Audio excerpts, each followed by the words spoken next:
Hai, iOS 26 beta yang kedua udah dirilis resmi sama Apple dan gue udah coba sekitar setengah harian. So, impresi pertama gue, pengalaman pertama gue dengan menggunakan iOS 26 beta yang kedua ternyata sangat positif. Banyak banget perbaikan-perbaikan yang dilakukan Apple di beta yang kedua ini. Termasuk salah satunya yang kita keluhkan di beta yang pertama, yaitu di bagian control center yang sekarang udah dibenerin sama Apple sehingga bisa lebih baik dan lebih bagus lagi menurut gua pribadi. So langsung aja kita mulai journey-nya untuk mengulas info apa aja yang ada yang baru di iOS 26 beta yang kedua serta perbaikan apa aja yang dilakukan oleh Apple di iOS 26 beta yang kedua ini. Langsung aja kita mulai journey-nya.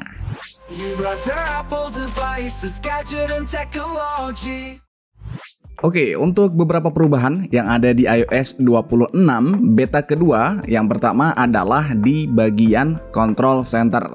Teman-teman bisa dilihat sekarang control centernya terlihat lebih tinggi kontrasnya, sehingga visibility kita, pandangan kita ngelihat di sini tombol-tombol atau shortcut-shortcut yang ada di control center terlihat lebih mudah dilihat, lebih jelas, lebih clear, clarity-nya lebih bagus, visibilitasnya lebih meningkat. Which is ini sebuah hal yang sangat bagus banget karena di beberapa video yang lalu bahkan beberapa reviewer luar dan dalam negeri banyak yang mengkomplain atau dalam tanda kutip mengkritisi kalau control center yang sebelumnya itu terlalu transparan sehingga visibilitasnya, daya pandang atau daya kemampuan kita untuk memandang objek-objeknya itu kurang terlihat jelas.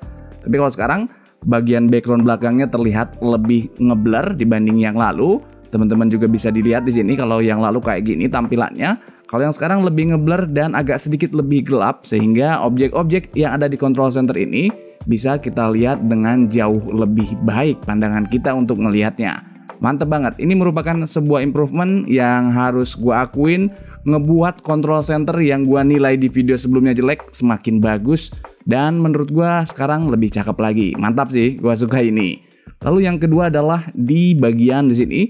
Kalau kita ke app library terus kita scroll ke bawah, di bagian atasnya itu akan ngeblur, otomatis ngeblur gitu. Jadi ini ngasih kesan yang lebih estetik aja gitu. Terus kita juga bisa ngecek di sini untuk baterai health-nya apakah ada penurunan. Sebelumnya di 88% dan kita buka, oh ada penurunan 1% dan merupakan hal yang wajar sih, gue nggak pernah terlalu memusingkan dengan yang namanya penurunan baterai health selagi dalam fase yang normal-normal aja. Lanjut kita juga bisa ngeliat di sini di bagian ringtone, ternyata itu ada ringtone yang baru, bisa kita cek di sini di bagian ringtone. Di sini tuh punya ringtone baru yang menurut gue cukup menarik. Di sini reflection, kalau yang baru tuh bunyinya lebih menarik lagi kayak di aransemen ulang. Nah, enak kan bunyinya? Kita lanjut di bagian test update-nya. Di sini di 1,64 GB untuk iPhone 11 Pro yang update dari developer beta yang ke-1. Kalau teman-teman iPhone dengan seri yang lebih baru biasanya akan lebih sedikit lebih gede. Jadi hal yang wajar kalau memang ukuran size-nya ini bervariasi.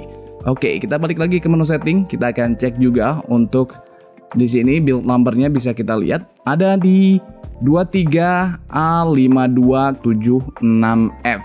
Oke, kita lanjut di bagian storage, iPhone storage. Nah, ini udah muncul. Kita bisa scroll ke bawah di bagian bawah di sini. Oke, bisa teman-teman lihat untuk iOS-nya di sini 12,29 GB dan untuk sistem datanya di sini ada 9 GB. Kalau yang lalu di sistem datanya itu lebih gede, udah gua screenshot juga di sini. Oke, di sini teman-teman bisa lihat untuk sistem data di iOS sebelumnya ada di 18 GB dan iOS-nya di 12 GB. Berarti memang ada pembengkakan sistem data di iOS 26 beta yang ke-1 dan udah dibenerin di sini. Di beta yang kedua udah dibenerin, jadi sistem datanya itu makin kecil, malah setengahnya ya. Ini cuman 9,4 GB. Mantap, update-nya ini mantap banget sih, gua suka banget. Di bagian yang baru berikutnya adalah di bagian menu setting. Ini ada perubahan sedikit ya di bagian row-row-nya antar sub menu ini. Itu jaraknya sekarang lebih dikit lagi, lebih kecil lagi karena sebelumnya jaraknya itu agak lumayan panjang, agak lumayan gede antar menunya ini. Bisa teman-teman lihat screenshotannya di sini. Kayak ada perbedaan dan sekarang mantep, lebih rapih, jadi lebih enak dilihat, lebih proporsional. Walaupun memang untuk toggle-nya ini ternyata belum di redesign ya, kayaknya udah fix kayak gini. Secara pribadi memang gue belum begitu suka ya dengan desain dari toggle-nya ini, karena kayak terlalu panjang dan terlalu gede. Mungkin karena iPhone-nya ini adalah iPhone 11 Pro kali ya, karena layarnya kecil, jadi gue ngerasa kayak agak kurang proporsional gitu. Tapi ya kita lihat aja nanti di beta-beta berikutnya apakah memang ada redesign lagi atau memang udah fix kayak gini untuk toggle. Nah, lanjut di bagian yang baru berikutnya adalah di bagian widget. Kalau kita tap, terus kita edit dan tambah widget di sini. Di bagian widget musik, kalau kita scroll atau swipe ke samping, itu ada yang namanya widget baru. Di sini adalah live radio. Jadi di sampingnya pin, kita geser lagi. Di sini ada widget yang namanya live radio. Bisa kita add widget gini. Nah, kayak gitu bisa tambahkan di bagian home screen. Mantap ya. Lanjut di fitur lainnya adalah udah support sekarang nih yang dinanti-nanti banyak orang. Kita itu bisa melakukan restore iPhone tanpa harus menggunakan PC atau Mac. Jadi kita bisa langsung restore iPhone-nya hanya langsung di iPhone-nya itu sendiri. Jadi nggak perlu alat lain, alat tambahan lain kayak PC atau Mac. Mantap banget. Ini bisa ngebantu kita kalau misalkan ada terjadi sesuatu di handphonenya, misalkan boot loop atau mungkin butuh recovery mode dan lain sebagainya, bisa di restore aja langsung dari handphonenya.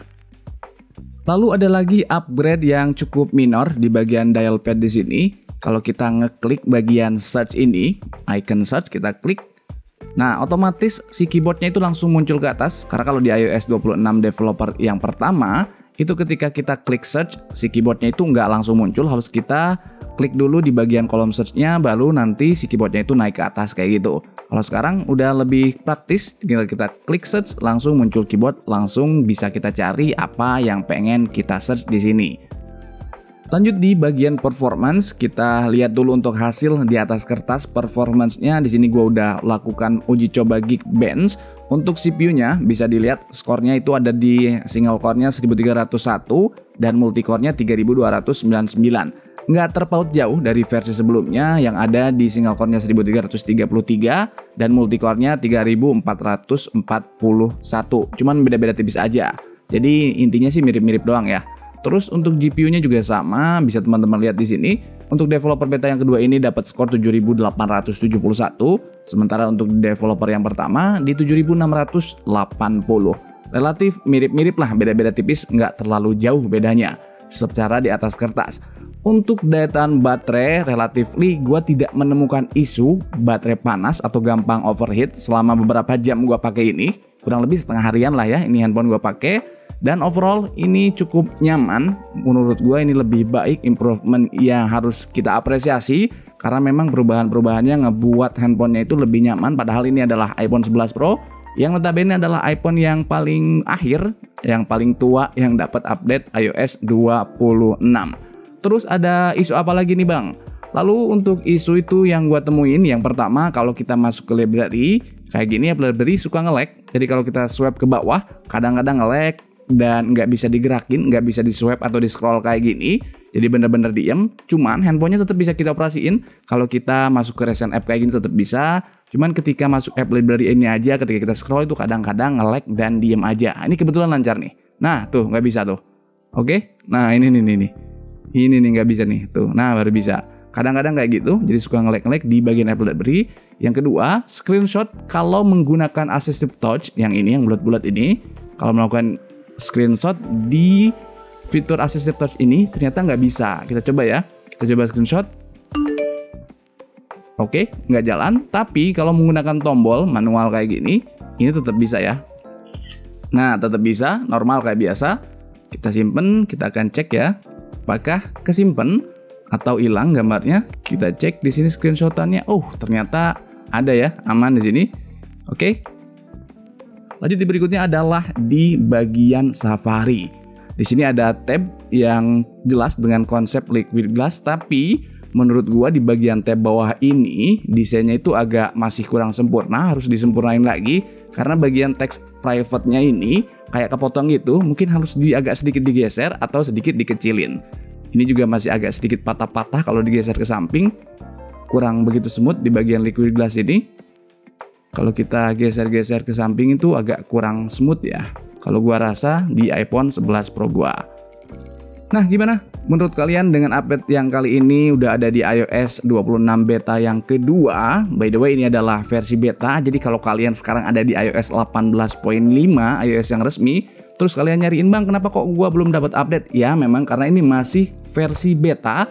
Kalau dalam masakan mungkin masih dimasak sama koki, masih diicip-icip, belum siap saji untuk para customer gitu. Jadi harap sabar aja, tunggu aja nanti officialnya akan rilis bersamaan dengan iPhone 17 series. Sabarlah ya, sekitar 1-2 bulanan lagi, oke? Sip, itu aja informasi yang bisa gue share. Jangan lupa tonton juga video-video gue yang lain. Thank you for watching, see you next video, bye-bye.